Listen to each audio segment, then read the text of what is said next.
All right. Hey guys, welcome to Brian's Man Cave.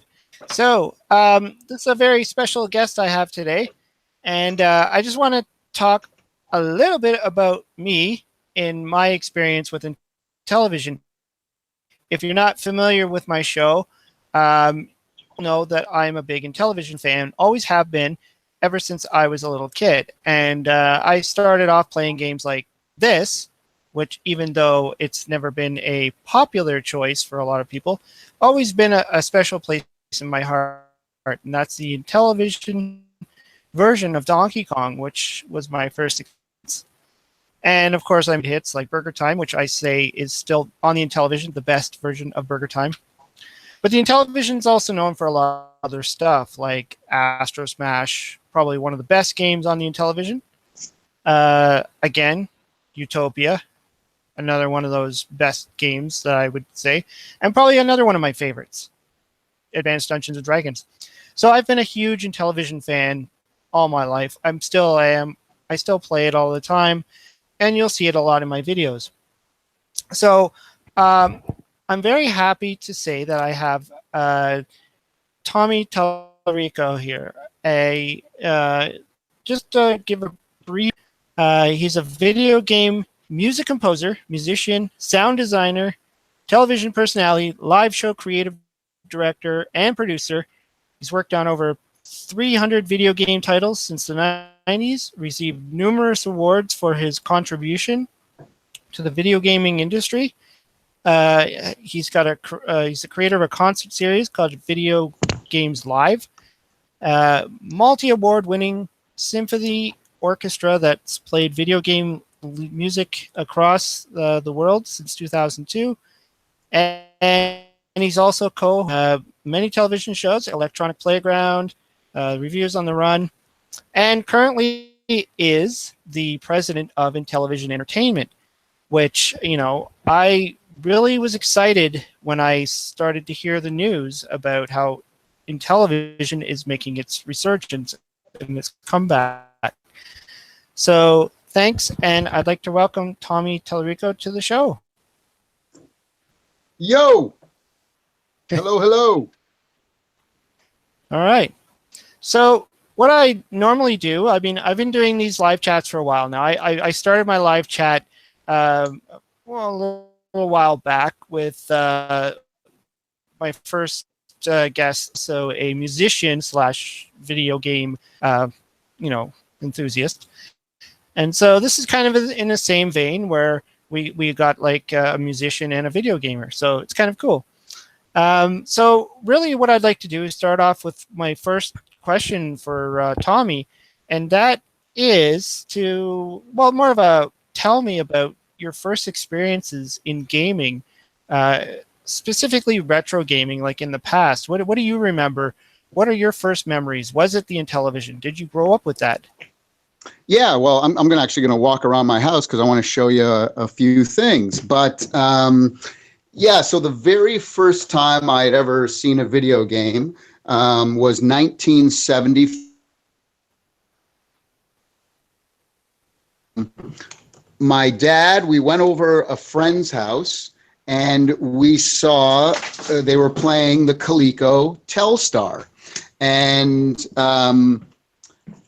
And it was amazing what people don't realize about the Coleco Telstar. Sorry, I'm going to turn some lights on here as I go down to my one of my areas. What people don't realize is that in the 70s, you didn't even have remote controls for your television set, right? So like, the ability to be able to, move a paddle and see it, see something go back and forth on the screen was pretty revolutionary at the time. So it was very exciting, as simple, and a little R2-D2 and Chewbacca and C-3PO in the background here. We got Yoda too. Anyway, but I have some of my video game systems, old ones in here, so I can refer to them as we talk. But so that was pretty incredible. So my dad went out and bought a Coleco Telstar immediately, and I still have it, my exact one, sitting here under the floor right now. But yeah, so I actually have my original Coleco, and then that was 75, and then of course the Christmas of 1980, 5 years later, my mom bought an Intellivision for the house. So we never had an Atari. I had friends who had Atari, but I never had one. And then between 1975 and 1980, I also had a Timex Sinclair 1000, it was called. It was this little tiny thing. It had 2K of RAM, but I had the expansion pack, which brought it up to 16K. Ooh. And I would program games on it and, in BASIC and stuff like that. So that kind of kept me busy. And then as we were playing the Intellivision, and we played that for 6-7 years, I also got an Apple IIe. So I was doing some gaming on that in the early 80s. And then, the whole modem thing. And I had that smoking fast 300 baud modem. It was lightning fast. And then I had a ColecoVision as well when the Coleco came out, because I loved Rocky Balboa, and so they had Rocky Boxing, so I had to get that. And I love their baseball, their sports games. I had the baseball controller. I still have all of that stuff.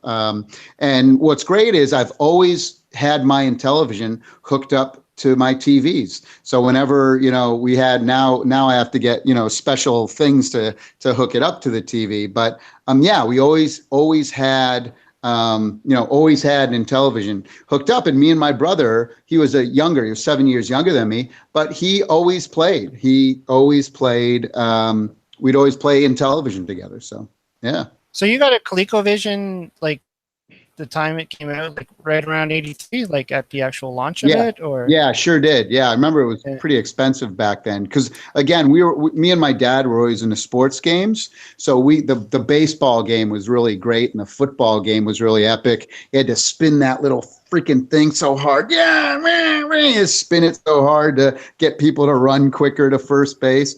And if anyone's interested in checking out some funny pictures and diagrams of stuff, if you go on my TED Talk, just in YouTube, if you put in TED Talk Tallarico, for the first 5 minutes, I talk all about how I kind of came up through gaming. And there's a lot of pictures of me, taking pictures of myself with the Intellivision, taking pictures of myself with my high scores on Astro Smash. And, but also I used to keep all of my records of all of the games I used to play and all my sports scores.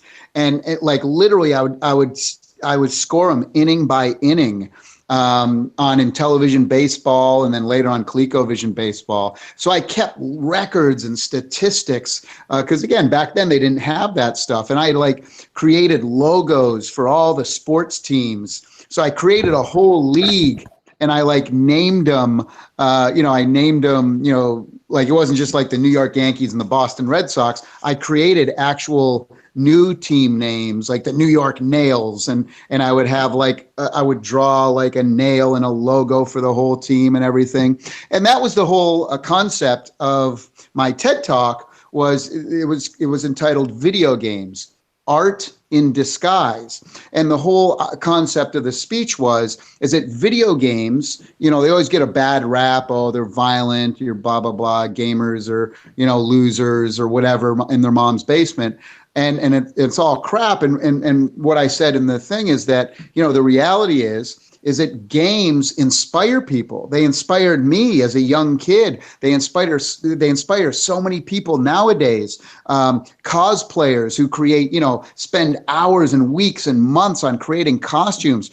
People, if you ever go on ocremix.org, because of video games, people are putting up thousands and thousands of hours of creating music. And then, of course, go on deviantart.com and put in Mario or Final Fantasy or Warcraft and Zelda, and you'll get hundreds of thousands of pieces of art, all inspired by video games. And then there's guys like yourself. There's people on Twitch TV, YouTubers, people who've created websites and news things. But again, people like yourself, you are creating art. You're creating entertainment for people that people are listening, all because of you've been inspired by video games. So yeah. That's cool that's cool that you had to create kind of your own thoughts and you were saying with the sports teams, because like today, if you buy a sports title, you're pretty much buying it because you want your players, you want the teams and all. So, but things like, for instance, on the Intellivision, which was marketed with the intent that it had the better sports games, and you'd buy NHL hockey. Clearly. And when you bought like NHL hockey, it would just be the blue against the red or something like that, even with the boxing, right? So they didn't have the names, even though they had the NHL logo, it was fixed with the NHL thing. Yeah, the organization name. But you didn't have your NHL teams, so you had to kind of make them up. Yeah. But that's cool. And you kept your scores, which few people like to talk about that. I know Arcade USA, Willie, he talks about, a few times I've heard him say, buying old games and then finding inside the Atari game someone's high scores written in the manual. And that's the way we used to do it, right? It was old school. That's the way we did it. Totally. Today, and I used to take graph paper and like map out like all like the Intellivision, like Advanced Dungeons and Dragons and all those style games. I would map out every single level on graph paper, because you also have to remember too, we had a lot of games back then, specifically on the computer systems as well, like text-based games. So a lot of it was in your imagination. So there wasn't a whole lot of graphic, but you were playing, I'm a huge Douglas Adams fan. So, I read the book Hitchhiker's Guide to the Galaxy when it first came out. But then when the Infocom game came out and he kind of worked with those guys, oh my God, it was so amazing, right? Fahrenheit 451 as well. But Hitchhiker's Guide to the Galaxy from Infocom that was my jam on the Apple II. And I'll tell you a cool Douglas Adams story. Many years later, when Douglas Adams made the PC game Starship Titanic, I got a chance to meet him when I was doing my TV show Electric Playground, and we were at E3 one year, and he was promoting it. So a few weeks beforehand, we set up an interview. Tommy Tallarico wants to interview Douglas Adams, Mr. Adams, blah, blah, blah. And they had kind of all set it up. So being a huge Douglas Adams fan that I was, I brought my Hitchhiker's Compendium. It was all 5 books that had been done, including Mostly Harmless, that he had just finished. And so I brought in this big leather-bound book. And so we did the interview together. It was all caught on camera. And I was reciting Vogon poetry to him. And we were really just getting on really, really well. And then at the end of the interview, and the camera is still rolling. At the end of the interview, I pulled out my book and I said, Mr. Adams, I'm the hugest fan ever. Could you please sign my book? And he pulls out his briefcase. He goes, on one condition. And I said, oh, sir, what is that? He goes, you have to sign my CDs. And he pulls out my greatest hits album, because he was a huge gamer, and he pulls out the MDK soundtrack, and that he had himself. So he knew who I was and was a big fan of my music. It was he wanted your autograph. It's unbelievable. And again, the great part about this, if you go on my website, Tallarico.com, and you go in the video section, I actually have in there the full uncut interview with Douglas Adams. And at the end of it, you can see us exchanging CD and the book. He's signing the book and I sign his CD. It's pretty cool. But anyway, veered off course there.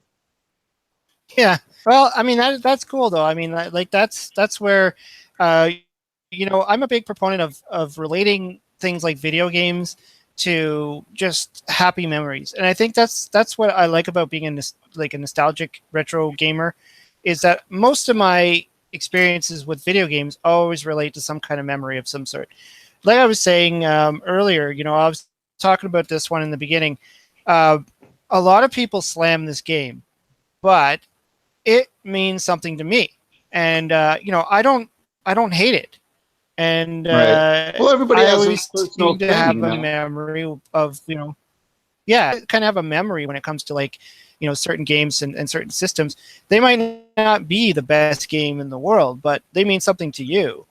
And, it's just the way I've always looked at gaming. So it's kind of cool that's, the way things work that way. And it's funny because, and kind of moving into the Intellivision thing, like a few people, have made some videos on YouTube and they're like, oh, Tommy, like, hey, we like the guy, but boy, he's stupid. Like, he's making a huge mistake. No one cares about Intellivision, and who the hell under 30 even knows what Intellivision is? And they're missing the whole entire point of what we're doing here. Look, I'm not naive. I know that a lot of people in the world don't know the name Intellivision, and that's fine. It's not about, we're not creating a retro box here like the Chameleon tried to be, or like the Atari is going to fail to be. Little jab there at Atari, my friends at Atari.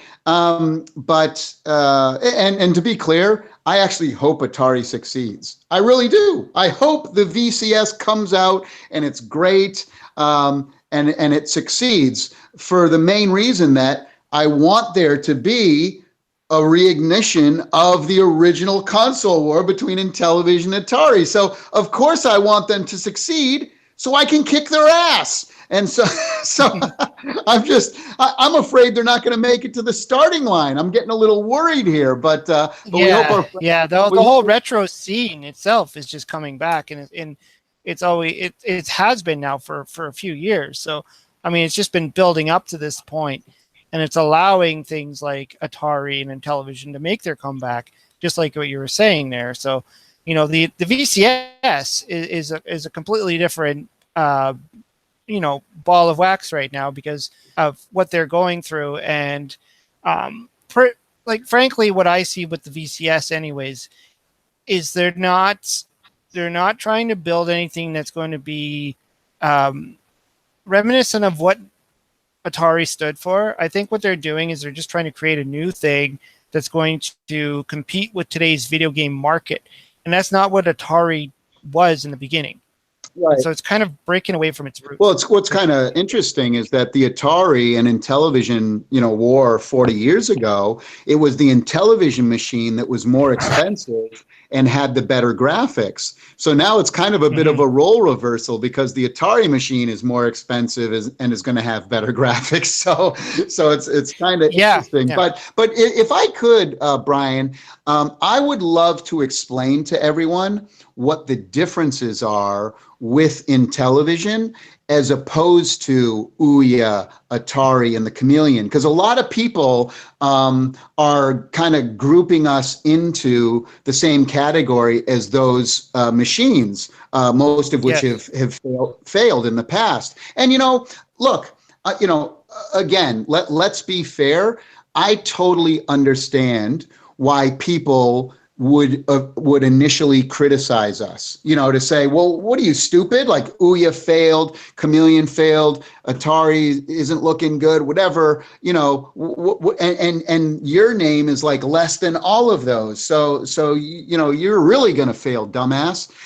Let me address the major differences between Intellivision and the other three that I just mentioned. And they are all super important. So the first thing is that we're different from all of those is that we are not, I repeat, 100%, I give everyone my word of honor, we are not crowdfunding, okay? So I don't want to ask anyone, any consumer for their money.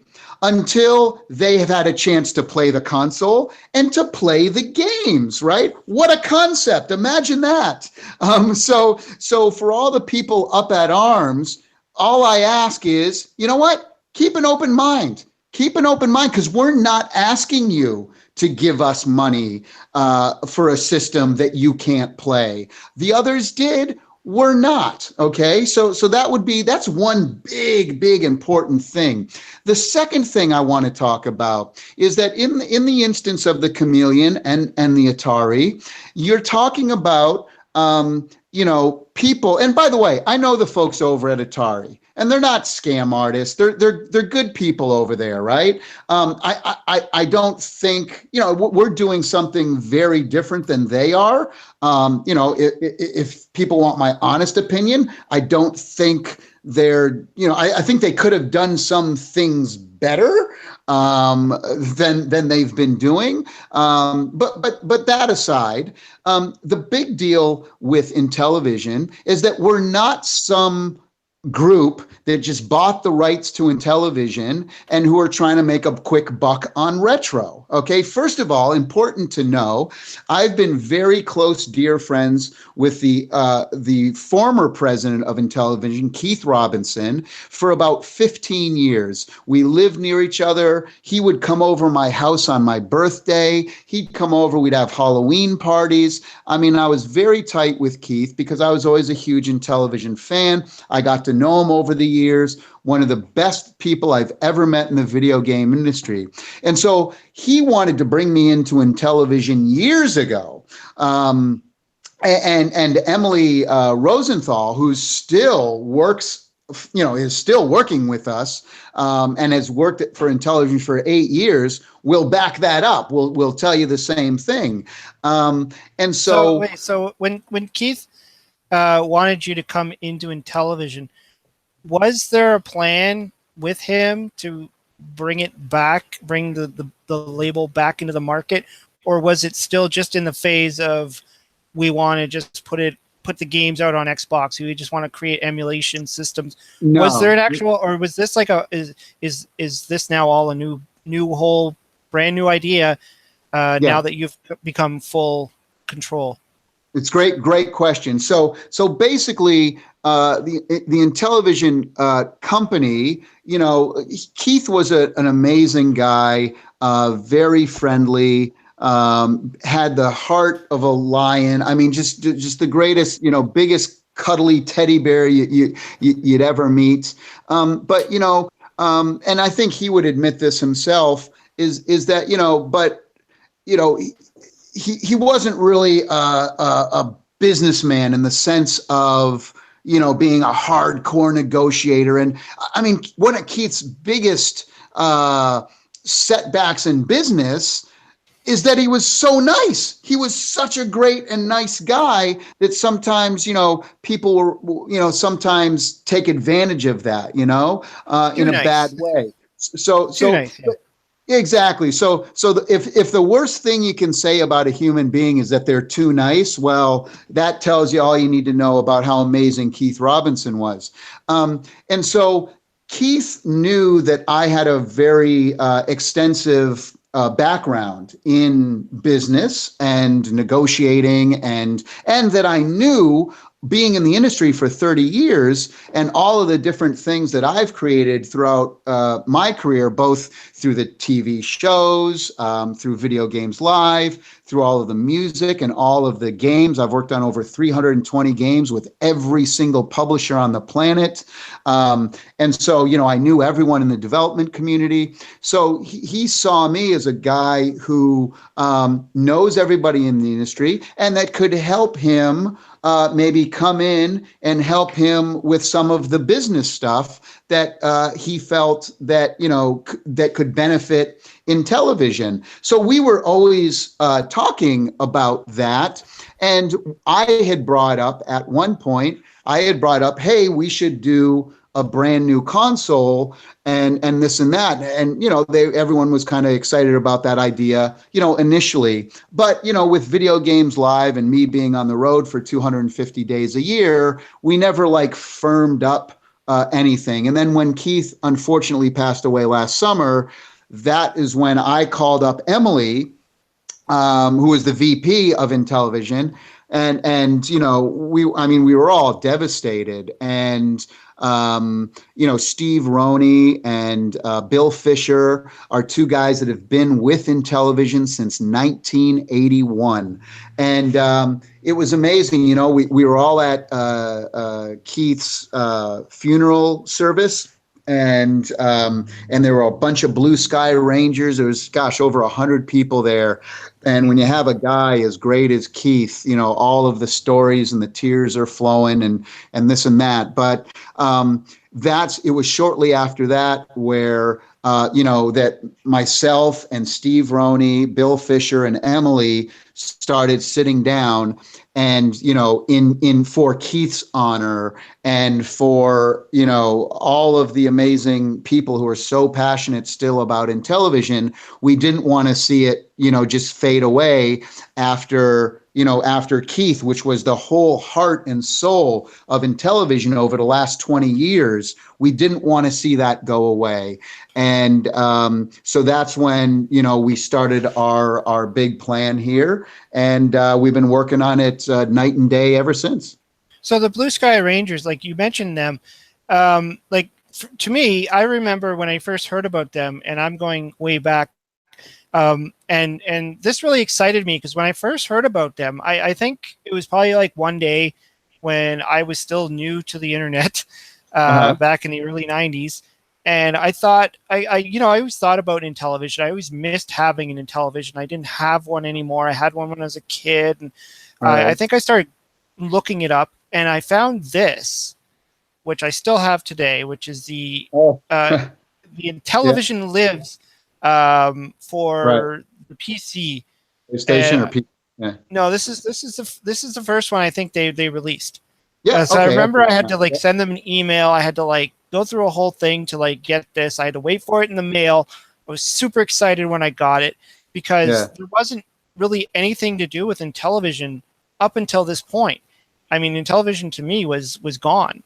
And I was so excited about this, and I got to learn about the Blue Sky Rangers, and I was so excited to know that they were still going on and that the Intellivision is still, exactly what it says, Intellivision lives. And then they made another one, Intellivision Rocks. Yeah. And then from there it went to the PlayStation and it went on and on. I bought a bunch of them as well. But I mean, to me, this was what the Blue Sky Rangers was. It was always about keeping the legacy alive. So it was kind of cool that, when this news broke, when you started breaking the news with Intellivision Entertainment, that it seems like Intellivision is taking that next level step to say, okay, we're no longer just a retro unit. We're now actually saying, okay, we're still competitors. We're still going to make a system that people are going to play. And I think this is where, in my opinion, this is where the breakdown is happening. Now, I've been watching a lot of YouTube videos. Just recently, Pat the NES Punk, I was watching his video and his opinion on it, things like that. And I think they're kind of missing the point. They're looking at it like you're just trying to resurrect the nostalgia of it. Right. You're just trying to create a system that piggybacks off the original system. And I don't believe that's what's happening here. No, it's not at all.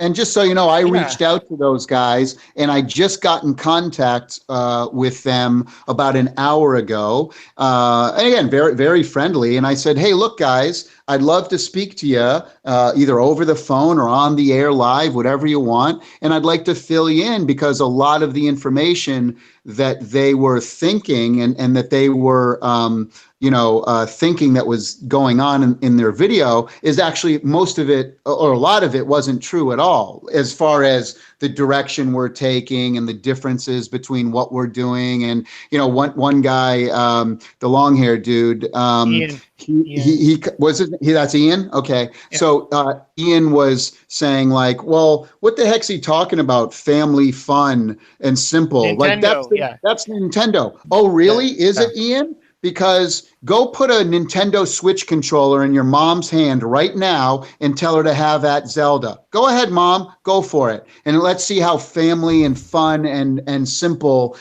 your mom thinks about Zelda or Mario or any of the all the first party games. And again, that's not to put those games down at all. Are you kidding me? No. Nintendo's one of the greatest console makers in the history of the planet, right? And the games that they make. And I worked with Shigeru Miyamoto on Metroid for 5 years. He is my hero. He is a master. He is the Steven Spielberg of the video game industry. No one can ever come as close as Shigeru Miyamoto. He's a once-in-a-lifetime genius. He is the Beethoven of music, the Spielberg of film. He is the man, and I had the great honor of working with him, and he's been my friend, personal friend, for over 30 years, or 28 years, and I've worked with him for 5 years, and so, you know, we're not, you know, but to say that, oh, Nintendo, that all of their games are simple and easy to play and the families are playing Nintendo games, I'm sorry, that's wrong.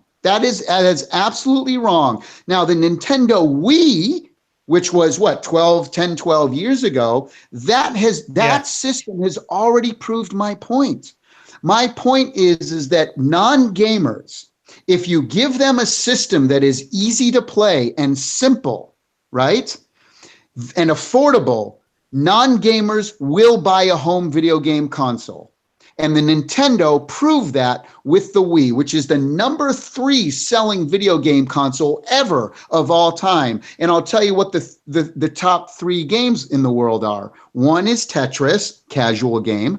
2, Minecraft. Number 3 is Wii Sports. And let's all be honest about Wii Sports, okay? It was nothing more than a tech demo. I mean, that baseball game wasn't a big baseball game. The bowling was amazing. And again, it's not to say anything about bad against Wii Sports, but the reality was... That's pretty much why I bought it, for the bowling. Yeah.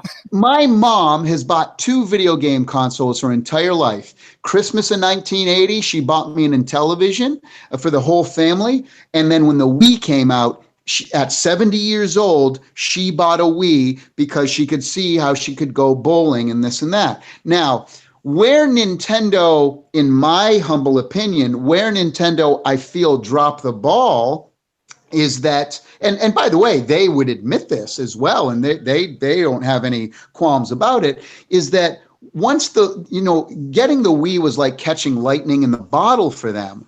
But the reality is that they went back and catered to their hardcore fan base. You know, the next Pikmin game, let's do another Mario Kart game, let's do another this, another that. They kind of went back to their wheelbase, their bread and butter of what they know great. Zelda, and by the Mario Brothers. Yeah. Zelda, Mario Brothers. And by the way, they're great at that. They're $1 billion company because that's what they know. They know how to make games for Nintendo gamers. They're great at that. They're not going to all of a sudden change their entire history and game plan and start making games for my mom. They weren't going to do that, right? And what happened is they left that to all the third-party publishers saying like, oh, well, maybe they'll do games for those people. And it was a bunch of crap and shovelware, right? So my mom, who bought a Wii, only ever bought one game. Now, Nintendo kind of followed up a little bit with the Wii Fit, right? But that was another add-on, and then you had to hook that in. And then there was that's just another peripheral that they added to it and stuff. And that's exactly what I was thinking too. You know, like I myself, like I followed the train of, you know, I had the Nintendo, the NES, the original Nintendo. Right. Then I had to move on to the Super Nintendo at some point. Then I had to move on to the N64 because everything would move with it, right? You want the next Mario game, you got to move to the next system. You want the next Zelda game, you know, and it would take me a while before I would move on. But eventually I would move on. And then I got to a point where I'm like, okay, these games are just getting too complicated for me. I've been playing games all my life. I had an Intellivision controller in my hand when I was 6 years old, maybe even younger. And so moving on to something like the Xbox, where there's a billion buttons on there, there's you know, all different kinds of things, and I'm staring at a 3-dimensional screen. It lost me. And so I have to admit that when the Nintendo Wii came out, not buying the Xbox, I pretty much stopped at PlayStation. I was convinced that the Wii would be a lot of fun. I bought one, and like what you said, the Wii Sports was the thing, and that's what I wanted it for. And since I've owned the Wii, the only games I've ever bought for it are either retro games that work on the Wii, like the Intellivision Lives. Right. I bought that for the Wii. Can't use it without the controller, though. Intellivision Lives, other I never liked classic. it. Yeah, because it's not the original You need the Intellivision controller. You need the controller. I even bought, there was a recreated Impossible Mission, which was like one of my favorite games on the Commodore 64. And so I was only buying classic games. And then I literally stopped playing the Wii. I mean, I lost interest in it because the Wiimote, to me, was more of a, it's something that just wears off. A gimmick, it's like, okay, the novelty of it wore off. The bowling wore off. And frankly, I don't think it's as fun of a system to play on than playing on a classic system. And I just my Wii has been disconnected now for a while. It sits by my TV. Yeah. But Everyone, did you hear that? I find I'm sitting downstairs. Did you hear that, everyone? that? Brian said his Wii is disconnected and not working, just for the record. I broke my Wii. No, my Wii's working. I just... but I'm normally in the basement playing on my Atari, my Intellivision, my Commodore, my Coleco. Those are the systems that I'm living in. Well, I can tell you this. I can tell you one of the things about the Wii and the controller is that the controller is great for, like simple and for non-gamers. But the reality is that for hardcore gamers, it wasn't as precise as some of the controllers that the hardcore gamers are used to. So we're addressing all of that with the new Intellivision controllers, where it's going to be very simple and easy for people who've never played a video game to pick up and understand immediately. It's not going to have massive buttons. It's not going to have things jutting out of it and grips that you have to hold. It's going to be very exciting. We're going to be showing it in October at the Portland Game Expo. This is a Brian Cave exclusive right here, Brian Man Cave exclusive, that we are going to be presenting the keynote address at the Portland Game Expo at October 19th, 20th, 21st, or whenever it is. We're doing it on the Saturday and in front of everyone live, and we're gonna reveal the system. We're gonna do renders of it. Well, I refuse to bring a box that doesn't work. Okay. With all the crap that we had go on with the Chameleon and the Atari, even the Atari VCS, I mean, for the last several kind of big updates, there hasn't actually been a real working physical system. And I believe, a few YouTube's videos I've watched, that was their big complaint, was that even the video they showed where somebody was playing some classic games, they had this person playing on the joystick, and they were showing it on the screen, and then it turned out to be that was not actually coming natively from the console. Right. And so it kind of makes everybody wonder: is there actually any? They did say on the Indiegogo campaign that the footage was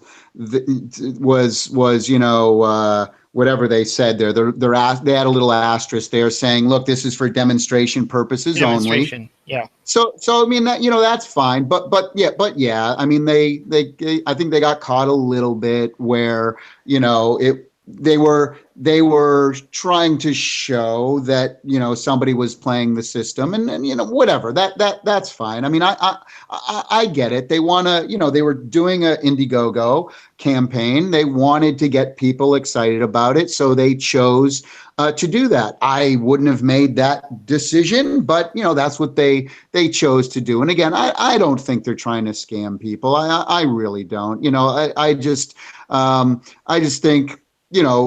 Again, I would do things differently. That's all I'll say, because I don't want to seem like I'm trying to hurt them or not, because I'm not. I want them to succeed so that I can kick their ass. I say that joking.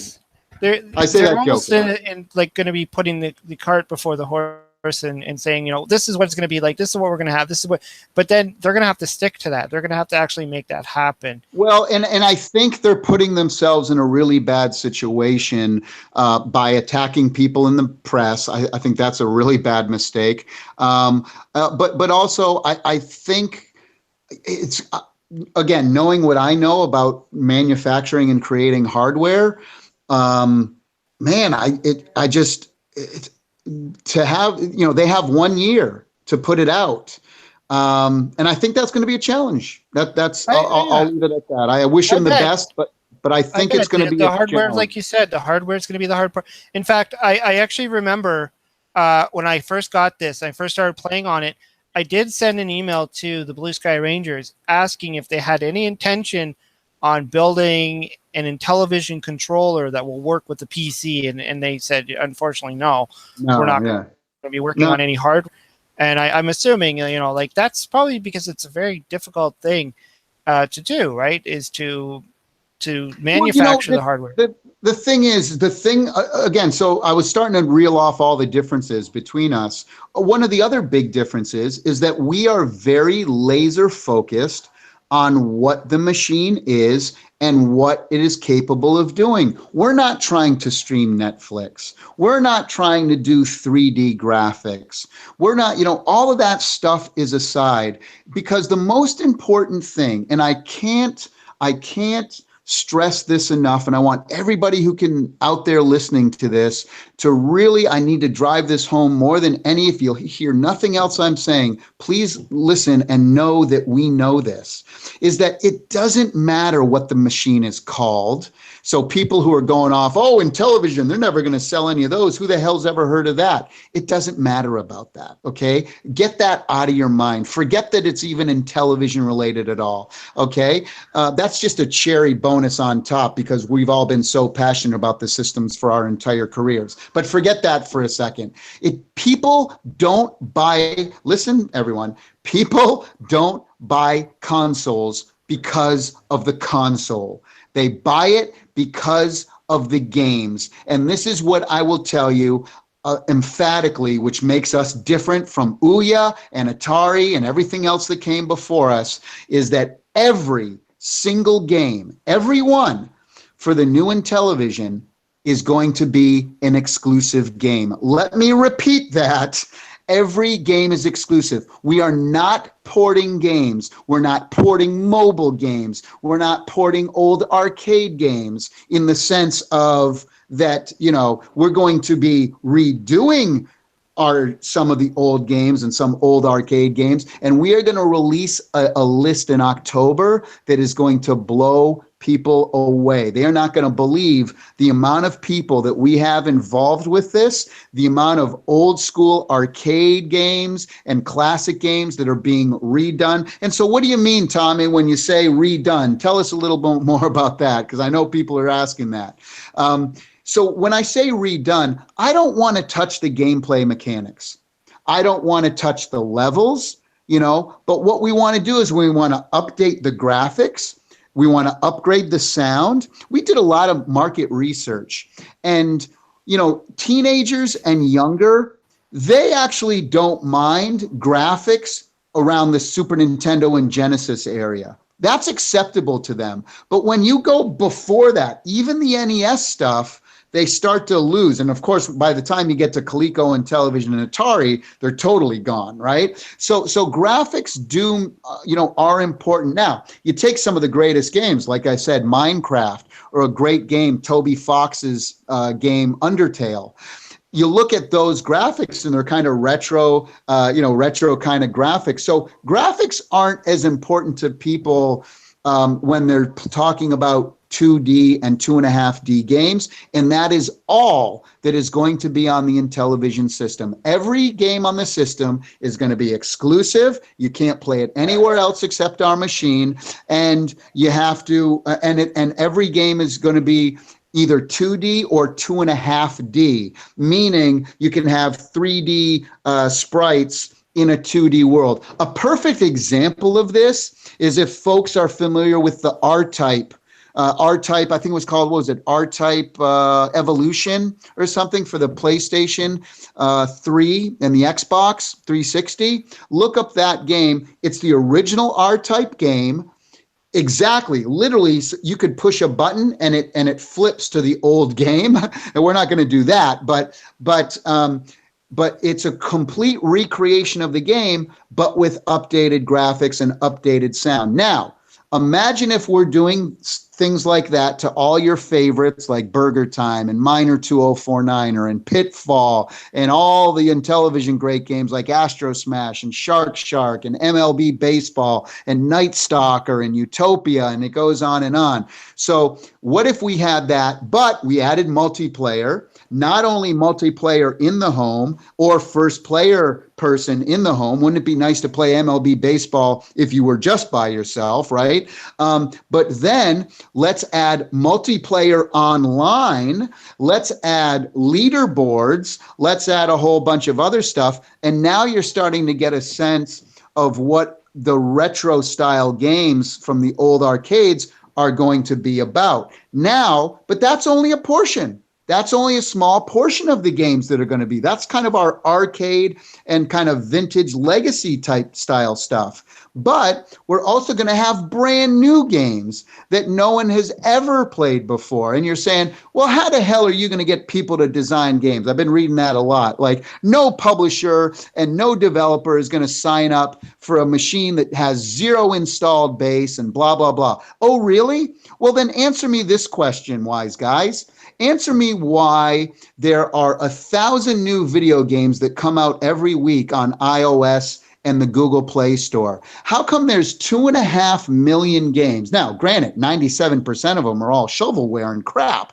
But my point being is that there are tens of thousands of game developers out there who are already making really cool game mechanics, cool style games that no one's ever even seen because they're getting lost in a sea of crap. So make no mistakes. The second we announced that we're doing a simple and affordable and family-oriented system, there were hundreds of people contacting us from around the world.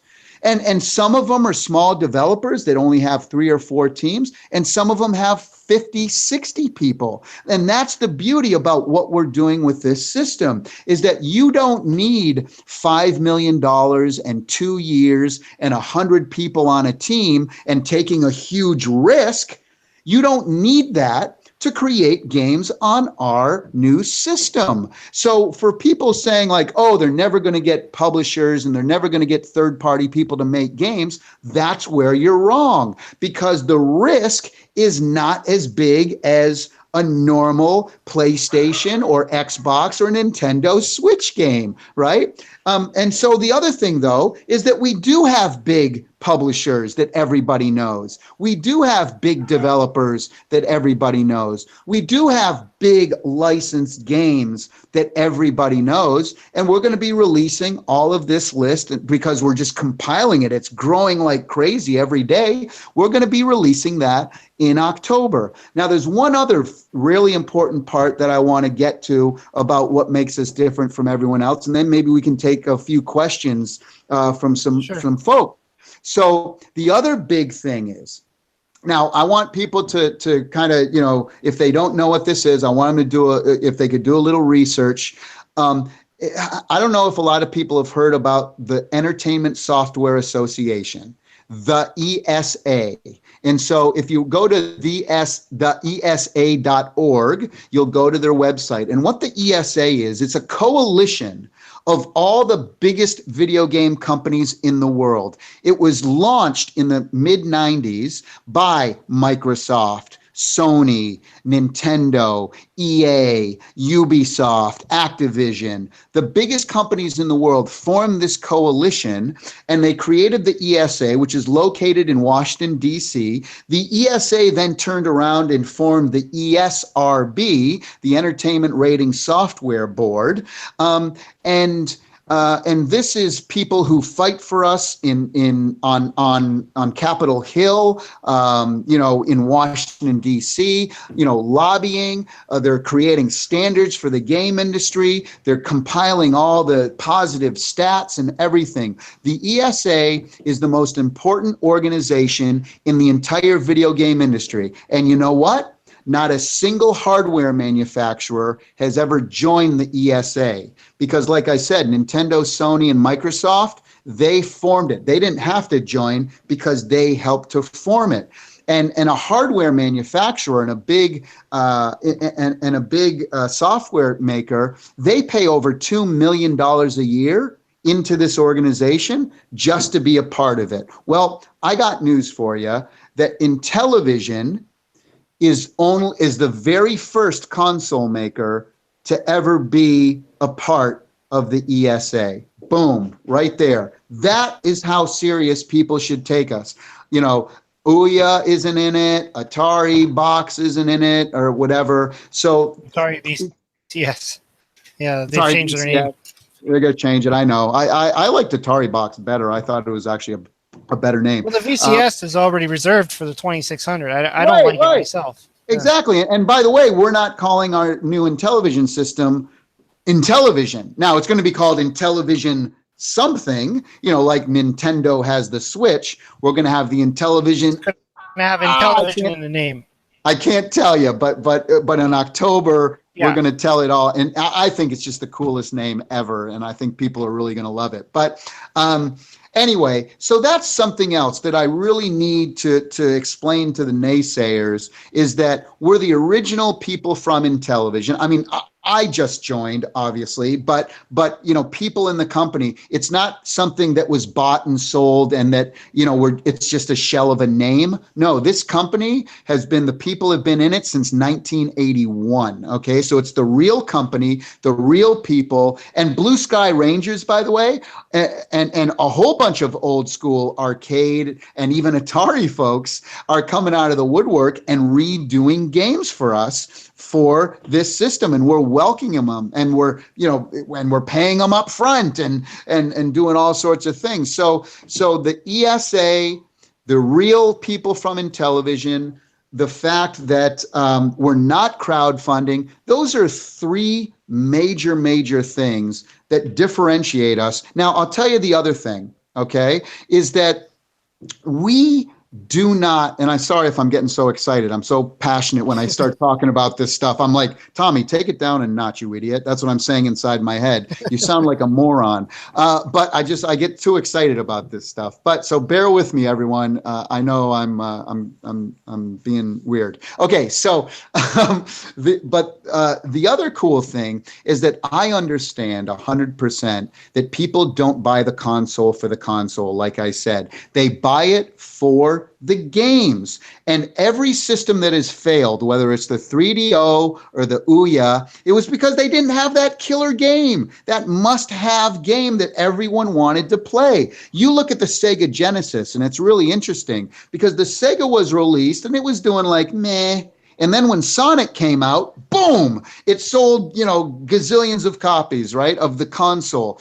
Super Mario World on the Super Nintendo. People didn't like Microsoft. They were kind of like, oh, we hate Microsoft, we hate Windows. But everybody went out and bought an Xbox. Why? Not because of the Xbox or because they liked and trusted Microsoft or they had a long name. No, long-standing name. No, they bought it because they wanted to play Halo. They bought the PlayStation because they wanted to play Crash Bandicoot. And it goes on and on and on. And if you look at the systems that failed, they didn't have the great games. If you looked at the systems that went on to do great things, it's because they had great and exclusive games. So let me repeat, every single game on our system is exclusive. I also, very important to understand that every game that we're putting on the box, every one that's going on this console has a strict quality control. So whatever happened to the Nintendo seal of quality that the NES used to have? They threw that out the window, didn't they? But by the end of the console, sold it out. They sold it out. Exactly. By the end of the console, they sold it out. I know because I worked on some of those crappy games on the NES. Insert color a dinosaur screenshot here. And so we are bringing that back. Why do cell phones and mobile games and casual games suck so much? Because there's no quality control. Anyone can upload anything. How come the Wii, had so much junk on it, right? And you're seeing the same thing happen with Steam now. So I would rather have 20 awesome games than 50 mediocre games. And I'm telling everyone this now is that I am completely willing to hold back the hardware if we don't have enough super high quality games. And high quality games, let's face it, like you said earlier, it's a little subjective. Somebody that thinks a game is an 8 or a 9, some other person might not like it. So I get it. It's not like, but on our internal grading scale, it has to be at least a 7 out of 10. 7 out of 10 for higher. No 5s, no 6s. And again, I know it's subjective. Well, one of the things that I've noticed is that when a game comes out, for instance, it almost has to be out on every single system. Like right now, the big game that I keep seeing everywhere is Fortnite, for instance, right? Everything. That's like out on this, it's out on that.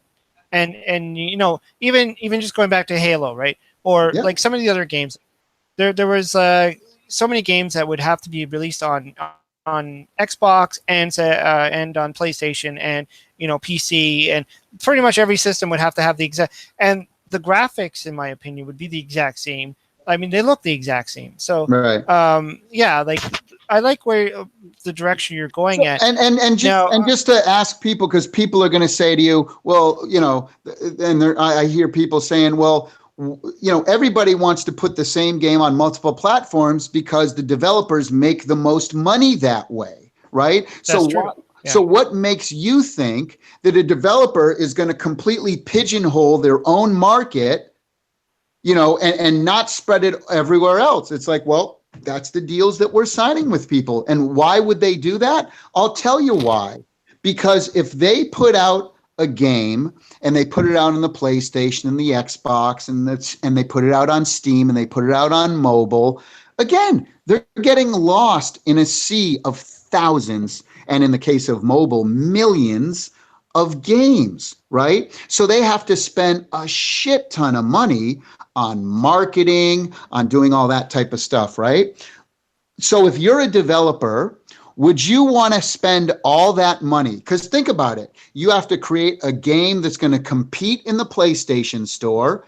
That it's going to compete in the Xbox store. It's going to compete on mobile. It's going to compete on Steam. So you're spending a whole ton of money. Now you spent $1 million to get it on all those different platforms, and you got to keep your fingers crossed and hope that it makes a splash somehow. Would you rather do that and risk all of that, or be on a system that only has super high quality games and that has a big installed base, and you're one of 50 games on launch or whatever? What would you rather do, right? So again, people aren't thinking through when they say we're never going to be able to get people to do games for this system. Well, I got news for you. We already do. We have hundreds of people who are signing up for this, and we're welcoming more people. We literally don't have enough hours in the day to talk to everyone we want to talk to. So, but we're getting to it. And that's why you'll never hear me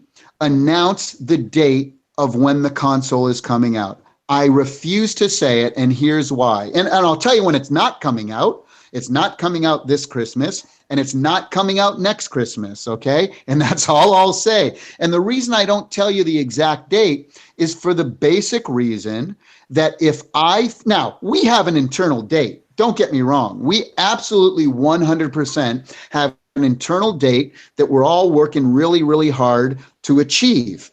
But if that date comes and the games on there are still not up to that super high quality, then guess what? I'm going to hold the system. I don't care. You're not bound. I won't release it. Yeah. No, we're not bound. You're not In bound fact, to a date. I can take a whole other year.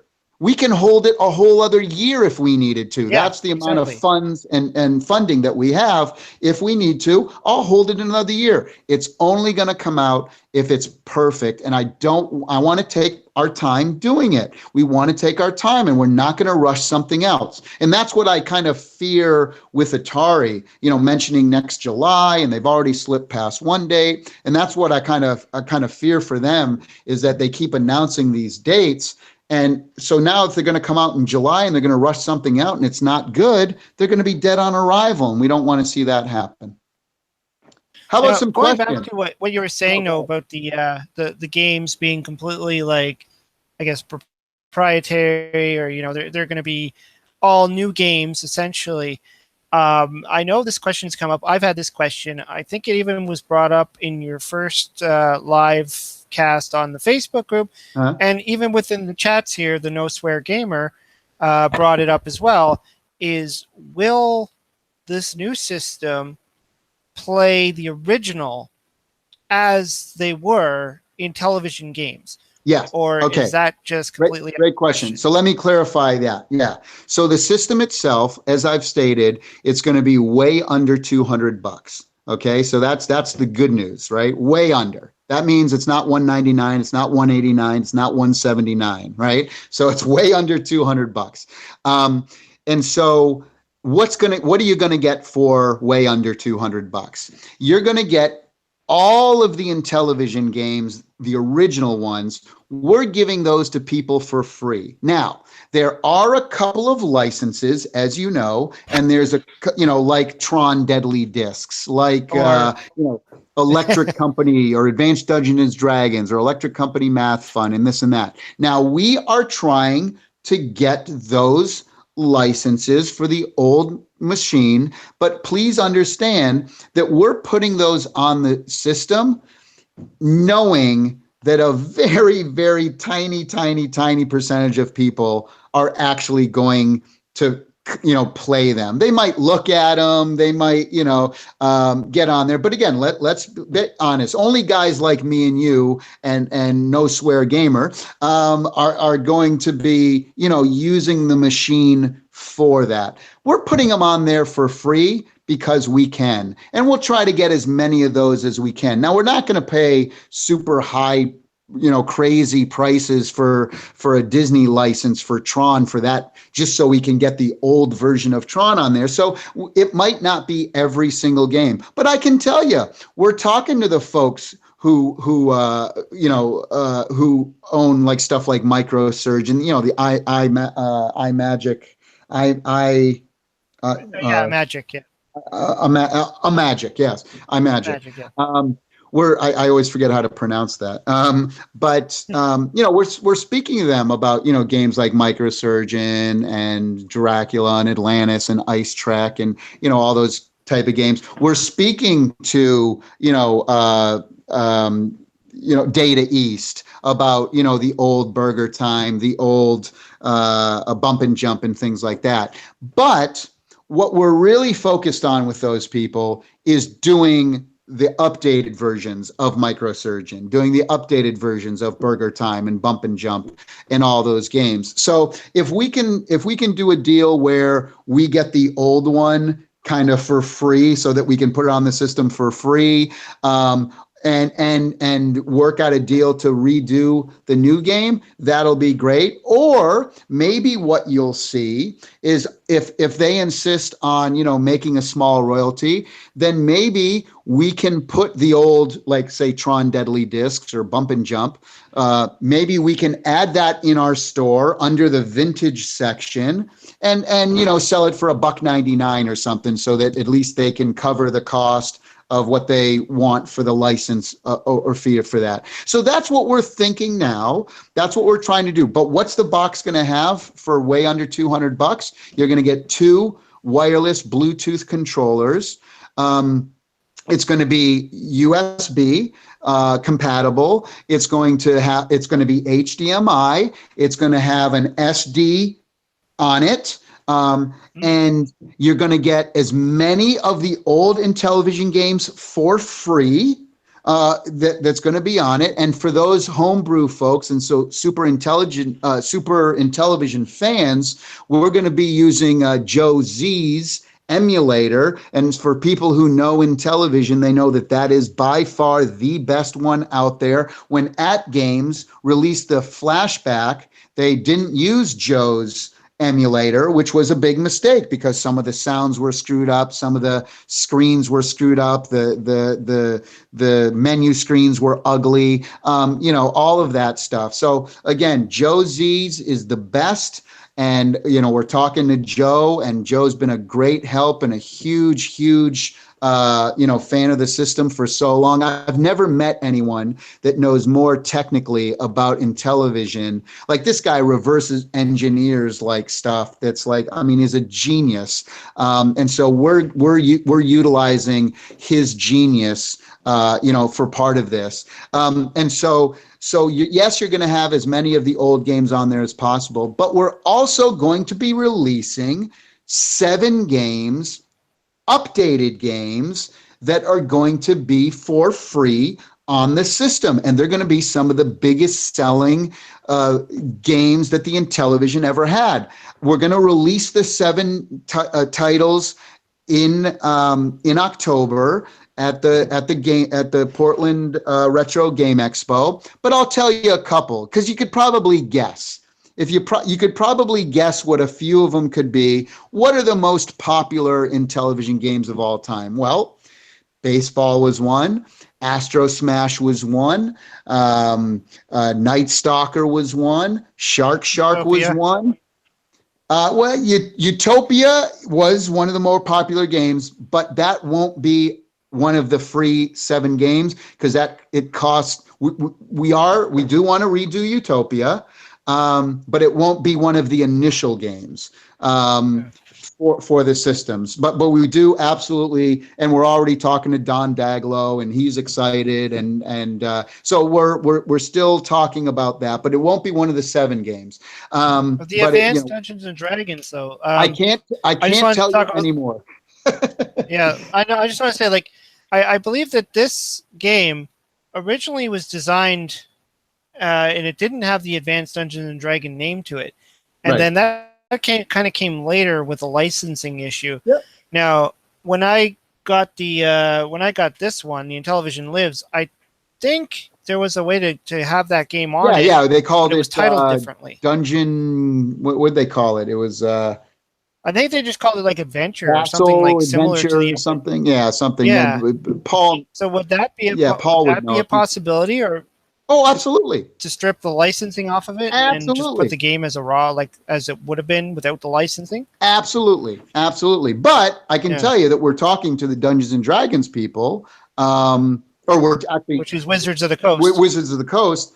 I want to clarify that. We're not talking to them. We've reached out to them, and they're waiting to hear back from them. So I just want to be 100% clear on that. But our intention is that we sit down with them and say, hey, we want to create an updated version of AD&D for the Intellivision. Again, same map layouts, same everything, except epic graphics and epic sound. How cool would that be? And then, leaderboards and figure out a way to do multiplayer, maybe. I don't know. But I can imagine that too, because the AD&D, like that one I just showed, the Cloudy Mountain one.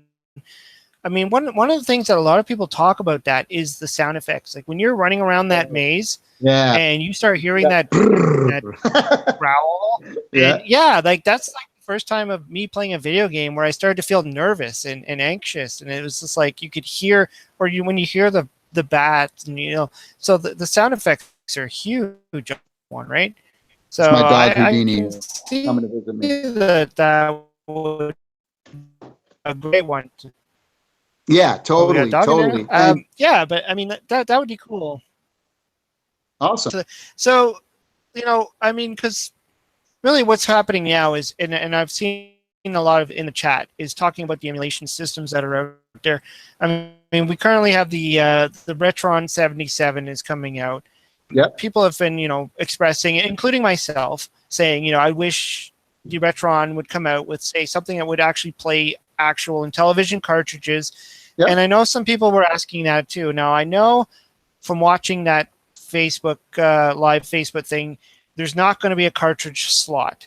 Now, Correct. that doesn't mean that there will never be a cartridge slot. That just means that the initial system won't have The a initial cartridge slot. system won't have a cartridge slot, but if a third-party manufacturer wants to create a little add-on that plugs into the USB that then allows old Intellivision cartridges to be put in there and played on the system, we're totally fine if someone wants to do that. We're not going to do that because our focus is on, again, the entire world. And as much as we love our homebrew community and we love all these folks and we hope that they do new games for the new system, and as much as we love all of our Intellivision roots, we can't justify spending that when there's so much other things that we have to do and focus on.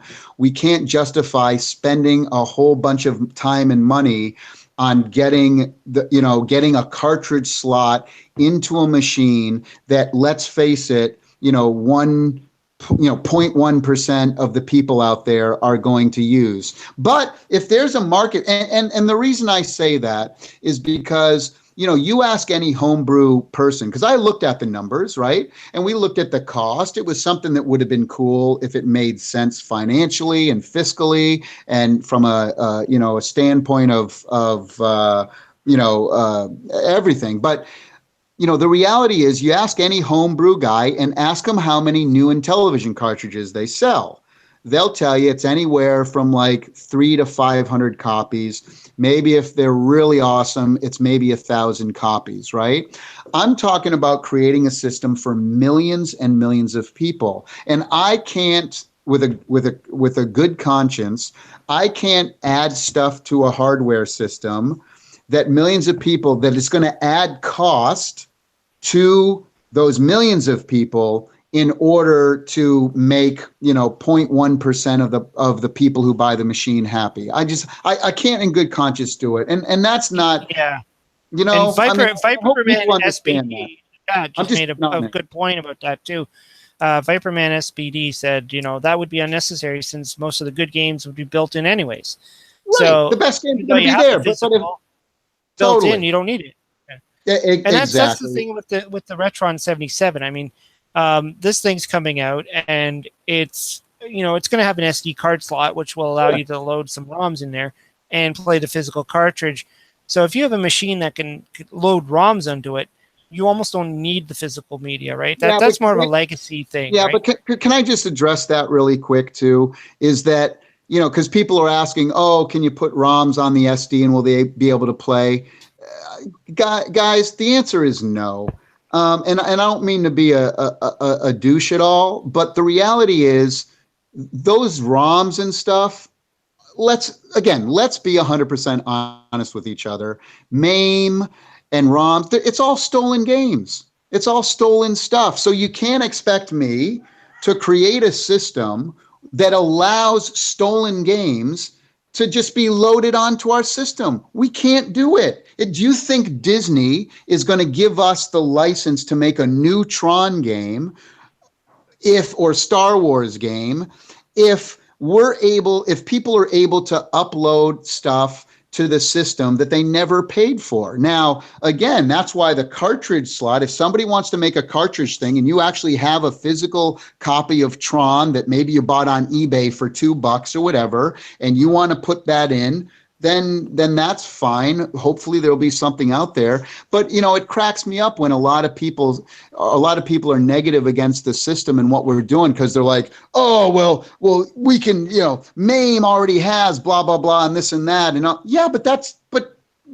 like saying, oh, I'm not going to buy the new U2 album because I have all the old U2 albums that I stole and I never paid for. And so screw you. We want the new U2 album and we want to be able to load all of our stolen stuff on there too. Well, that's ridiculous, right? So let's be honest. And by the way, again, I have a MAME cabinet. I have a MAME cabinet with like 6,000 arcade games. So I am guilty of it as well. I'm not putting down people who have main cabinets. I have a cuddle cart for my Intellivision that has every single game. I got one for the ColecoVision. I got one for my Vectrex. So make no mistake, I get it. I'm with you folks, right? But you can't expect me to put out a legitimate console and have those illegal games being loaded on it. The way Intellivision is going to work is that you're going to be able to download games to your SD card, and those games that you download will only be able to be played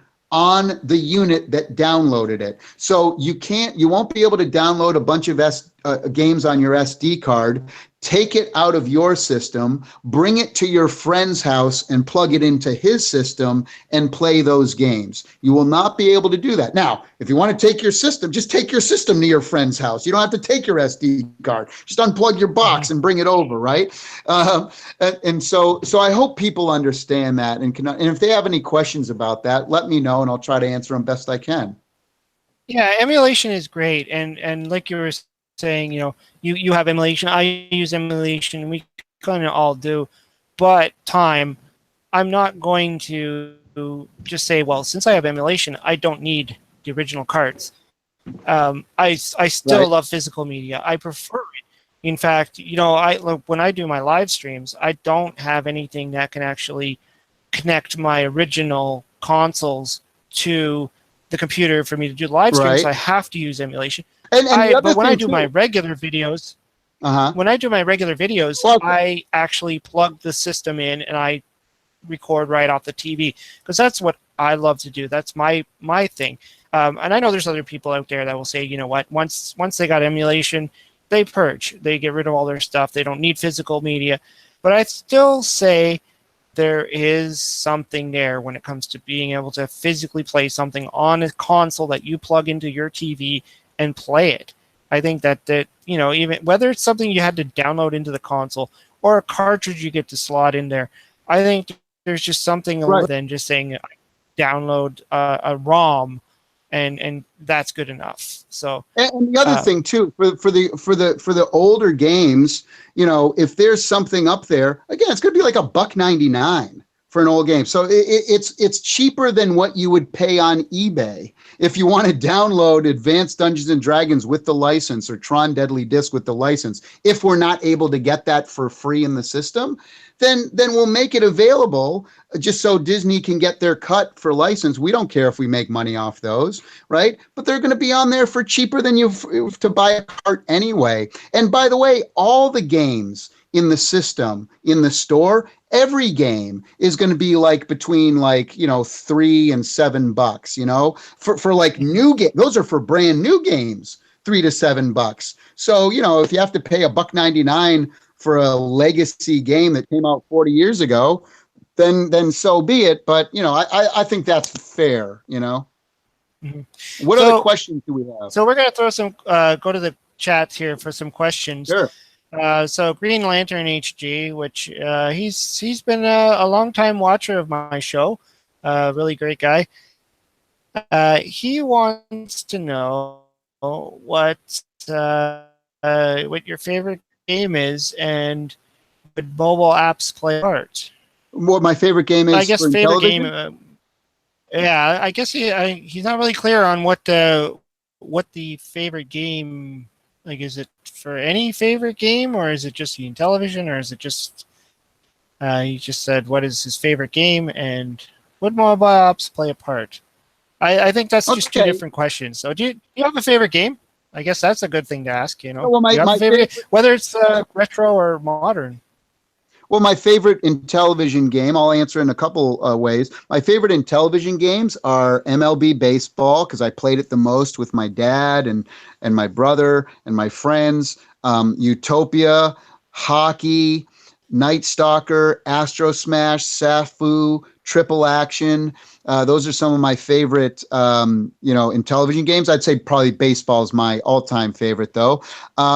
My all-time favorite game of all time was probably Super Mario World on the Super Nintendo. I think from a design factor and feel factor and the audio and the graphics and the game design and the mechanics, I think that was the perfect game ever. But if you told me if I could take one game on a desert island with me, what would it be? I'd pick Red Dead Redemption. I just love, in regards to like sandbox style games, I could play that game forever in a bunch of different times and never get bored. So different games for different reasons. But I'm a big fan of Tomb Raider. I'm a big fan of Metal Gear Solid. I love Shadow of the Colossus. I love the Uncharted stuff. I'm probably more of a Sony person than anything else in regards to the big three. Because I love Or the games like PlayStation. PlayStation, because I love Uncharted. I love God of War. I love, kind of exclusive games, Shadow of the Colossus. It seems like my most favorite games are exclusives to Sony. I'm not really a first-person shooter type of guy. I mean, I appreciate Halo. I've played Halo, but I'm more of like a third-person, removed kind of thing. But and it seems like a lot of those great games are on the Sony. But again, I have all three. I loved Zelda Breath of the Wild. I don't think it's the perfect game like everyone says it was, but I'd give it a solid 9.5 for sure. But I kind of got bored of it, and I thought it was a little too complicated as the further I got into the game. I loved going around the world, but again, that's just my own personal thing. Everybody has a different opinion about that. But you asked me my opinion, so that's what I tell you. That's cool. Also, the Notes for Our Gamer is back with a question. He wants to know that he's saying there's like a confusion between Intellivision Entertainment and Intellivision Productions. Is there two different companies there? Is there any kind of relationship with those? Yeah, let me explain that. So Keith, when Keith bought the rights to Intellivision, he called the company Intellivision Productions, right?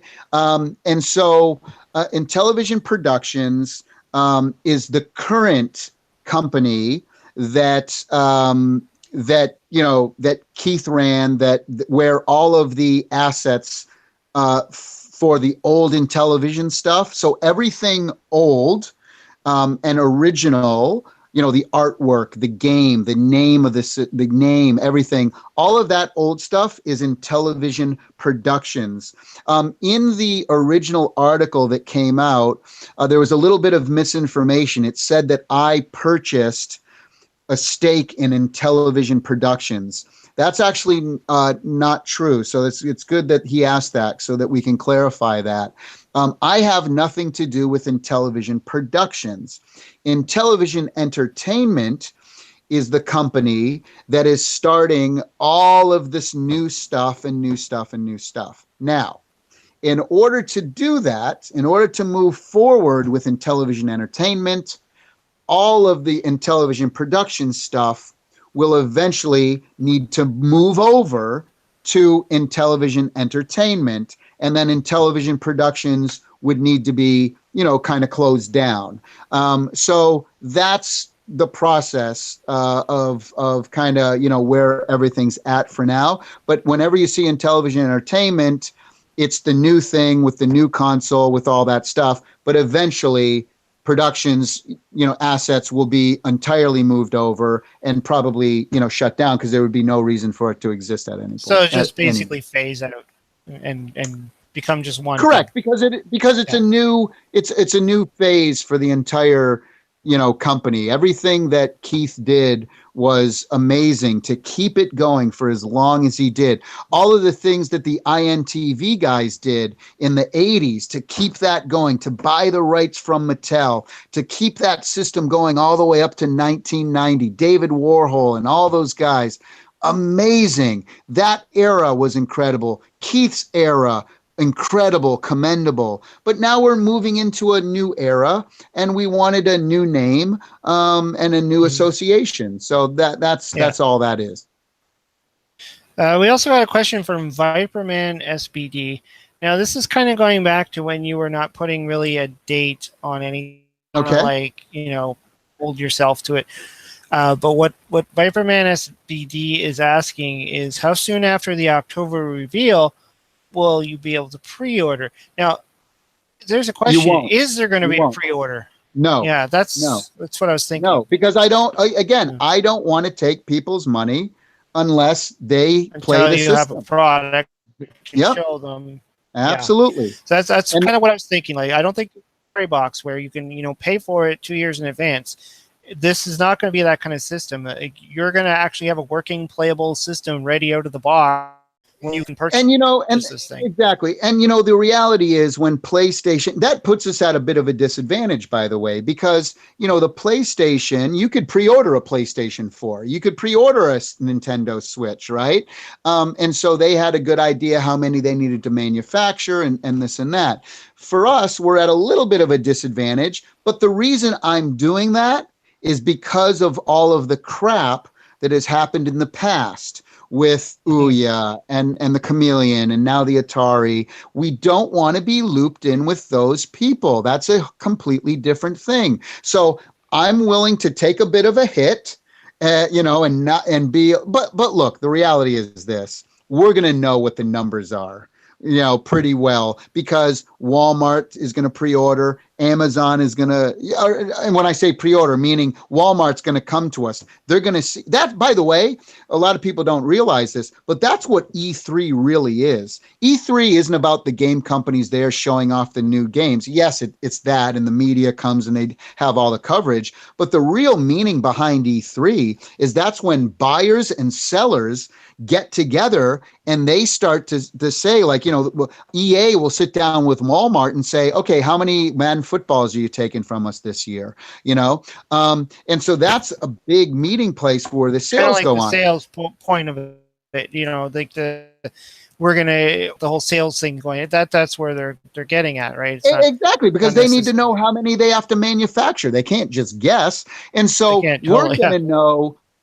We're going to know 6 to 9 months out before the system's released. We're going to know approximately how many we need to make. Hopefully it's 10 million, but maybe it'll only be 1 million. Maybe it'll only be 500,000. I don't know. And I'm just, again, I'm being honest, but I got to tell you, we are shooting for the stars. We are absolutely shooting for the stars. If the Wii U sold 150 million units, and a lot of those people were non-gamers, or a portion of those people were non-gamers, why can't we why can't we dream? Why can't we, everyone's like, oh, that's stupid. Why do you even think you can compete and blah, blah, blah.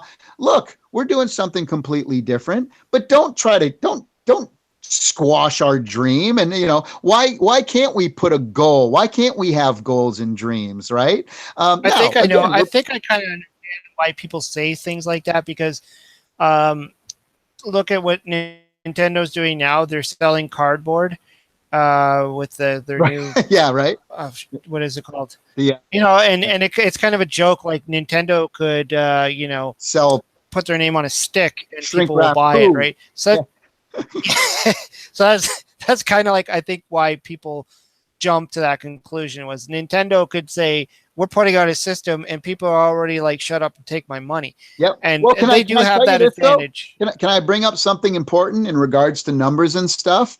And again, people don't realize this. So look at the NES Classic. Okay. I want you to Google how many NES Classics have sold. You'll see that they've sold about 3 million units. Okay. Now, I want you to Google how many Intellivision 10 and Intellivision 25 units were sold. Those were the handheld, and they were like Genesis joysticks, Genesis controllers, and they were sold exclusively in one store, in Walmart. We sold 4 million of those. So when everyone says, and by the way, and we were doing it 10 years, 12 years before Nintendo came out with its NES Classic. The reason why, the emulation devices. Yeah, well, because because Intellivision came out, 8 years before Nintendo, or 5, 6, 7 years, 6 years before Nintendo, we became classic earlier than they did. Now, again, I'm not saying that the Intellivision name is bigger than Nintendo. I'm not naive. I'm not stupid, right? But it's just kind of interesting that, don't discount the Intellivision name 100%, because I think, again, we've proved that we can sell 4 million classic things as well. But again, we have a big uphill battle, and I'll tell you some other good news. So a lot of people might think, this is all, it's going to be really important, our marketing, right? The marketing for this is going to be super important. So if I told people out there, if I were to hire the people who were the marketing and PR for the Super Nintendo, for the N64, for the GameCube, and the Wii, would you be impressed? Would you be impressed if you knew that the people who launched the Wii, the actual people who worked on it, marketing and PR, if I told you they were also going to be helping us launch our system, would you be impressed? I hope so. Well, that's the kind of commitment that we're not stupid. We're not going to drop the ball on marketing. And we're going to be making announcements in October that people are going to be very, very happy about. So if the Nintendo Wii did it, and did it successful to non-gamers, well, I want those people in my corner, wouldn't you? And we went and we did it. So there you go. Well, speaking about the announcements in October, I know, and kind of going back to the original announcement on Facebook, I noticed a few people in the chat asking, a couple of people asked the same kind of questions, like Super Nintendo, and who else? Mike M. Garcia, Tim's Tiny Arcade. There's been a bunch of people in here asking a question about the controller. And I know you kind of made a small little, you were talking about there's going to be the disc, but you weren't like going to leak it all out. And you kind of were like dancing around it, because I know you can't really spill the beans too much, right? But a lot of people are curious about the idea of the number pad, the overlays, like the fact that, like you say, the original Intellivision games will be free. Like just take any of them. Like, one that like so you said no, Utopia might not be there, but if it was there, that game requires the overlays, right? Yes. Yeah. So what's? But by the way, let me clarify that the original Utopia game will be free on the system. What I was saying is a new version of Utopia won't be free on the system. That's going to come later as you'll be able to buy that basically down the road. But that's an example of a game that does, in my opinion, you have to have the overlay. Makes it easier to use the overlays, right? That's right. So I think that's where people are kind of getting at is that's like, right. For instance, can I take my original overlay and shove it into this controller, or is it going to be digital, or is it not going to exist, or is there a plan for that, or are we allowed to know? I think, without me saying it, because everyone in the office and my PR and marketing team will absolutely kill me, so I can't say the answer.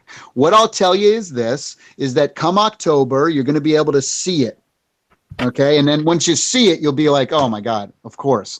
But I think people can deduct what our plan is, which is, I'll say this: yes, the disc is moving over now because it's simple and it's easy. Yes, the controller is going to be, flat. Like, let's say your cell phone is flat. That's something that's flat and it has a nice glass color, cool thing. Maybe it's not as wide as your phone, because you want to make sure a 5-year-old can play the game too, and women have smaller hands than men. So but the disc is going to come over, and the one bad thing about the Intellivision disc, basically we looked at the Intellivision controller and we said, what's the good parts and what's the bad parts. Let's get rid of all the bad parts and let's keep some of the good parts. So the disc is cool because it's so easy and it's simple. The problem with the original disc, though, was not the disc itself. It was actually the hard ridge around the damn thing. Do I have one? I don't have one up here. It's downstairs. But so let's get rid of that ridge so that your thumb doesn't dig into that hard plastic. Maybe it's more of a floating type of disc. Maybe it doesn't have that ridge there. And as far as the other stuff, again, I will tell you this.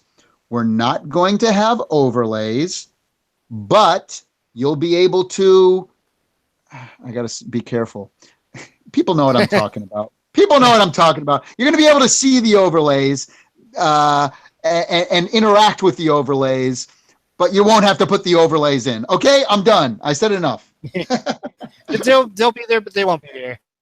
Right. Another question that's been I'm just trying to go back to who was asking that again.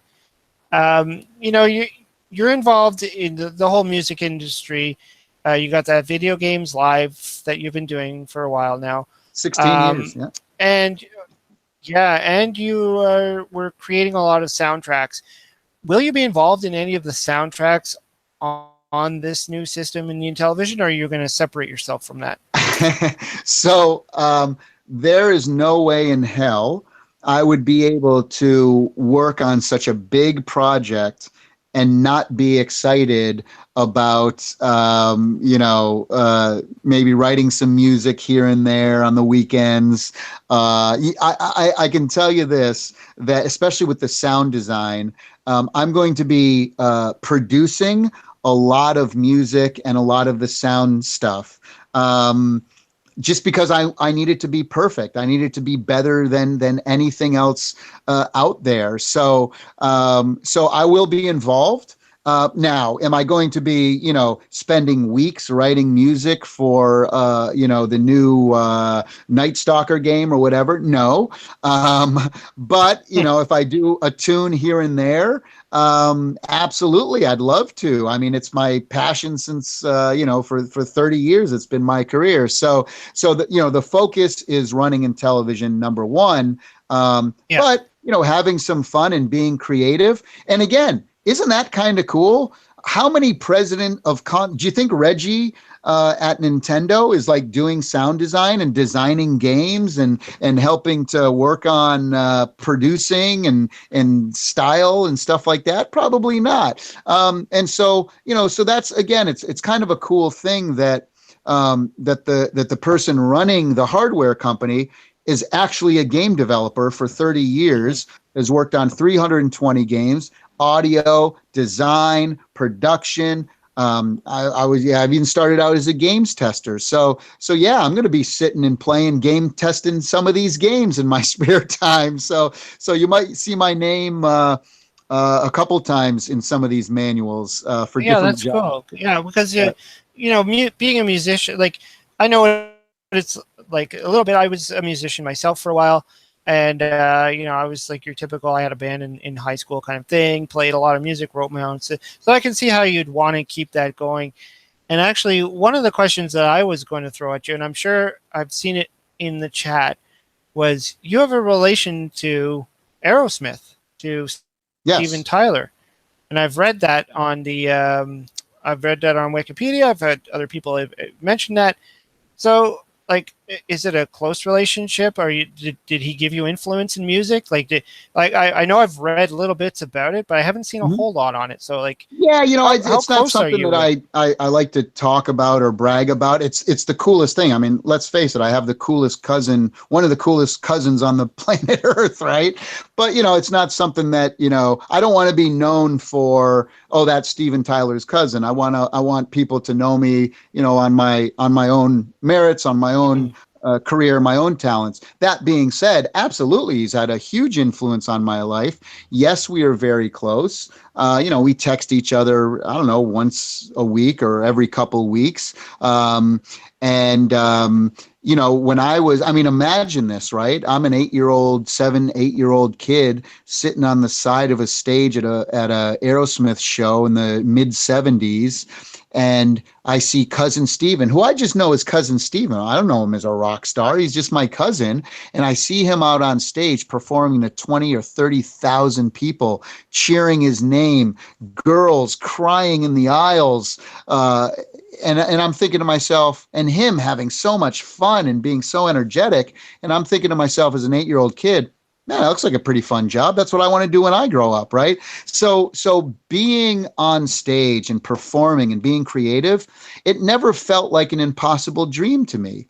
It was always like, oh, well, if Cousin Steven can do it, why shouldn't I? It's like if a young kid, if their dad is like a fireman, let's say, they might say, oh, wow, look at how much fun, and their dad really loved their job. That there's no reason why being a fireman shouldn't seem like an impossible dream for a young kid. And you grow up believing that you can absolutely do that and achieve that. Well, I think a lot of people, when they think of performing on stage, or let's say, somebody wants to be a movie star or something, people have that dream, but it seems like such an impossible dream because so many people fail at it. For me, that was never in my mind. And having a positive attitude and believing in yourself and never letting go, never saying take no for an answer, that's what Stephen brought to my life, was that never entered in my mind. And by the way, that carries over right into Intellivision as well. I'm never going to give up. I'm always going to work as hard as I can to make sure, it's the best this can possibly be. And I'm not going to take no for an answer, and I'm not going to fail no matter what. And let me tell the folks out there something else important is that everything I've ever done in my professional career, people have told me I'm stupid, I'm crazy, and it's never going to work. I'll give you a quick rehash. I was the very first video game composer to ever come out with an album worldwide of video game music. First guy ever, 1994, Tommy Tallarico, Virgin Game Greatest Hits Volume 1. You can look it up. Capitol Records, released worldwide. It was the first time that video game music had ever been done. And it was so old back then, it was not only was released on CD, but it was released on cassette as well. Now, can you imagine 25 years ago, when no one had ever released video game music, what people were telling me? Are you crazy? Video game music's annoying. No one's going to buy this. What a stupid idea that is. You're crazy. What a waste of your time. Blah, blah, blah, blah, blah, blah, blah, blah, blah. Probably the closest we would have had to that would have been Pac-Man Fever or something like that. Right, yeah. It was written about video games. Right, that's right. The actual, And so to put out video game music was unheard of. And everyone told me I was stupid and I was crazy. Well, turned out to be not so stupid, not so crazy. And now video game music is winning Grammy Awards, right? The other thing, when we first started working on The Electric Playground and Reviews on the Run and Judgment Day, the TV shows, and that was in 1994, the same year my album came out, we were making TV shows about video games, news, magazine, television shows. And people were like, are you crazy? Who the hell cares about people who make video games? No one gives a crap. And why would you put it on TV? TV shows are the sworn enemy of video games. So we would be walking into places like ABC and NBC and saying, hey, we want to do a show about video games. And the programming people are like, are you nuts? What? We're going to put your half-hour TV show on our network? And then everybody's going to shut off our TV because then they're going to want to go play video games you're talking about. Get the hell out of here. So everyone thought we were crazy for that. And now all of a sudden, look at all the, 60 million Twitch TVers and the, tens of millions of people on YouTube all talking about video games. Well, I got news for you. We were one of the first, and we were doing it on worldwide television. No one else had done worldwide television about video games until we did. US, all across Canada, all across Europe, Sweden, all throughout Australia, our show was being aired and people thought I was nuts and stupid and no one would care. And then let's go to Video Games Live. Tommy, you actually think that people who play video games are going to go to a symphony? They don't do that. And by the way, people who normally go to a symphony, old people, don't play video games. So you're totally screwed. No one's going to show up to your dumb thing. And Video Games Live was the very first touring symphony show. There'd been other shows that had done symphony video game music. Of course, they'd been doing them in Japan since 1985. One guy did a show over in Germany a year before ours. But we were the very first tour ever. And people thought I was nuts. And when we did that first show at the Hollywood Bowl, and I risked millions of dollars, everything, and I worked my entire life to accomplish financially at that point. I put it all on the line for that one show, and people are like, you're throwing your whole career away. All those hundreds of games you worked on is all down the tubes, because you're lucky if 500 people show up to listen to video game music played by an orchestra. Well, 11,000 people showed up, and all of a sudden I wasn't so crazy, and here we are 16 later with 2 major Guinness World Records. The first for the most shows ever done by a touring symphony in the history of the world. Over 460 shows we have performed all over the world, and it's still going. And the other big Guinness World Record was the biggest symphony show ever seen live. Over 752,000 people were watching a live symphony show in Beijing, China a couple years ago, and it was Video Games Live. So those 2 things I'm very, very proud of. But again, Everybody was telling me it was stupid, you're dumb, blah, blah, blah. So when the Intellivision comes out and the press release comes out and all these people are saying, oh, Tommy doesn't know what he's doing, this is so stupid, ha, ha, ha, what a loser, this and that, I laugh and I say to myself, you know what? This is just fuel for my internal fire. It's never going to stop. Look, guys, if it was easy, everyone would be doing it. If video game concerts were easy, if putting out albums of video game music in the early 90s was easy, if doing worldwide television shows and winning Emmy awards and Telly awards, if that was so easy, everybody would be doing it. Why has no one gone after this market and tried to create what we're trying to create? Because it's not easy and everybody can't do it. And that's what excites me about it and gets me up every morning. So we have the trendsetters. It's the trendsetter. It's the people that say, you know what, this hasn't been done, I'm going to do it, and I don't care. And if you look at a lot of famous people in history, most people thought they were crazy. I mean, when they said, I'm going to do this, and I said, oh, I'm going to do this, people thought they were crazy, and then they turn out to be brilliant. And so, I mean, that's where this goes to. I mean, you said, you know what, this isn't happening right now, I'm going to make it happen, and you did. I mean, you got the talent, you got the know-how, you got the knowledge, and you made it happen. And that should be an inspiration right there to anybody. Exactly, and to do anything. And again, I think personally, and I hate to talk about this because it sounds like I'm talking about myself and my own accomplishments, but that is another differentiator that Ouya and Atari, maybe don't have. Have those folks had 3 major, huge successes in the video game industry? Have those people worked on over 320 video games, which is another Guinness World Record that I own, the person who's worked on the most video games in a lifetime, right? Have those people done that? Have those people worked with every single game publisher on the planet, both from a marketing and PR standpoint through Video Games Live and licensing and through doing music and helping to create some of these games for all these companies, whether it's Nintendo with Metroid or Activision with Tony Hawk Pro Skater or EA with Madden Football or games like Earthworm Jim or the Sonic franchise or Guitar Hero, all these games that I've been involved with, can all of these presidents of these other companies say the same thing throughout their career? So again, I think that's something special and unique that we bring in.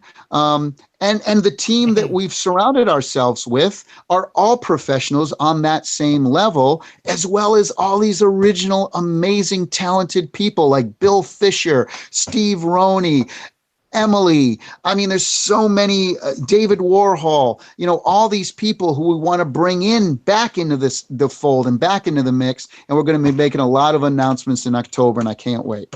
That's excellent. Okay, so what I want to do is I just want to do a small little follow up on the links that I just kind of jotted down here, desa.org. You also have a TED Talk Tallarico. That if you go on YouTube and just put in TED Talk Tallarico. But if you want to see some really cool stuff, actually, just go to tellarico.com, and then there's going to be my next one. Yeah, and there's a video section. And there's a video section, and in there it has all of the best videos, including that Douglas Adams interview. There's a really funny Don King, uncut Don King interview of me and Don King. And when you hear Don King talk, you'll be like, oh, that's where Tommy gets all his hamminess and bullshit from. is that guy. But my excitement level is on Don King's. Anyway, so there's a lot of great videos. My TED Talks on there. I also want to throw out there. I also want to throw television fans out there. Intellivisionaries, they do a podcast. So you go to, I believe it's intellivisionaries.com. Paul, who's in the chat right now. Yeah. Paul or on Facebook, you can Intellivisionaries on Facebook too. Yeah, Paul Nerman. I can't say his name. I'm sorry, Paul. Oh wait, hold on. I'm seeing a question here from Sinister Moon. It says, at Paul, it doesn't look like they will get to my question. So I will ask, can you tell us who is actually producing the new console? Please say it's not At Games. Yes, it is not. It is not At Games. That is not something that we're doing. We're working with, again, more info will be coming in October, but I can tell you that we're working with one of the biggest companies on the planet that are going to help us assemble and manufacture. And we have engineers on both sides, both with our company and with their company, working on the exact specs. Now, we're not going to have the exact hardware specs available, that we're going to share with people in October, but we will be able to tell we're already telling developers now what to create the games on. So for example, and I'll tell people now, if you're curious, it's going to be Unity based. Okay, so people who can do games in Unity will be able to do games for the Intellivision platform. So that's Zen says, is it a Chinese company? Is it a foreign or a local company? It is absolutely a company based here in the United States. Okay, now that's not to mean that some of the things might be produced in other places, because every system is that. But the company here is a very well-known company, and they are U.S. based. So there you go. That's awesome. I just want to throw out some other people who actually are, and I know I've probably mentioned these during the chat. The No Swear Gamer. He does a lot of great in-depth Atari and Intellivision, Nintendo, all the great classics. If you're not familiar with him, check him out. He was in the chat. The Atari Creep is in there. He also, down to earth, great guy. Even did a video on the Intellivision, the new announcement of the Intellivision. Another one to keep your eyes open. And the Atari 5200 podcast. Another great, podcasts. There's a lot of these great retro gaming podcasts, and I hope all these guys jump on the bandwagon of spreading the word of the new Intellivision, get the videos out there, tell the world. We're going to have new information available to everybody, soon in October, as they said. So Sign all up of to our us mailing list too. Sign YouTubers up and to our mailing podcasters list. and stuff have to get out there and get that word spread. Absolutely. So, We need your help to get the info out there so that, that folks aren't making videos with wrong information in it, exactly. So help us to spread that word. I'm going to be trying to talk to as many of those folks as possible as well. We got nothing to hide. I want to talk to as many people as possible. There's going to be a big IGN interview and article that I did at E3. That's going to be hitting either today or tomorrow or something, sometime this week. That'll have a bunch of cool information in there. But sign up to our mailing list if you haven't already. Intellivisionentertainment.com. Like us on Facebook at Intellivision Entertainment, and we'll keep you updated. Great. All right. Well, I think we should be wrapping this up because I think we've been on now for Been 2 hours. about All right. 2 hours. Okay. Yeah. Persona user Mike's throwing some more people out there. Yeah. Rares and John Hancock. Actually, I just did a thing with John Hancock.